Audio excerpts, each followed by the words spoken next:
OMG, Carla Estrada idinatalya na ang katotohanan ukol sa naging ugat ng hiwalayan ng Katniel, Alden may kinalaman.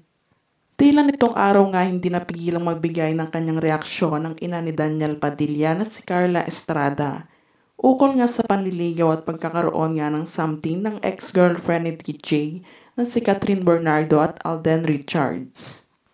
Ayon pa sa source na nasagap ni Ogie, bukod nga daw kay Echo at Alden ay may isa pa nga daw na patago at nadawit noong nanliligaw sa aktres. At ito nga daw ay ang kapamilya aktor din na si Donnie Pangilinan. Ito nga ay umugong noong magkatrabaho sa showbiz ang dalawa at namataan din noong magkasama sa isang night jog, sina Catherine at Donnie.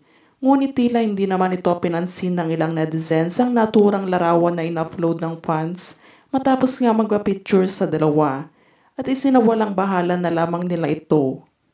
Subalit matatandaan marami na nga din ang nagme-mention kay Carla Estrada matapos nga magbigay ng panayamang talent manager ng Katniel na si Ogie Diaz nitong April 14, 2024 ukol sa pagkakamabutihan ng Katden. Ayon kay Carla, wala na umano siyang magagawa kung anong magiging desisyon ni Catherine para sa kanyang anak.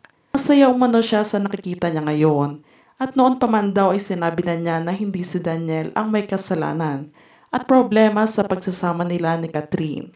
Niayaw nga din daw banggitin ni Carla ang patungkol sa past ng dalawa, kaya hanggang doon na nga lang daw ang kaya niyang ibigay na impormasyon dahil ayaw nga niyang pangunahan ng pagsasalita ang kanyang anak ukol sa issue na ito at nirerespeto pa din nga daw niya si Catherine sa kabila ng ginawang panloloko nito sa kanyang anak.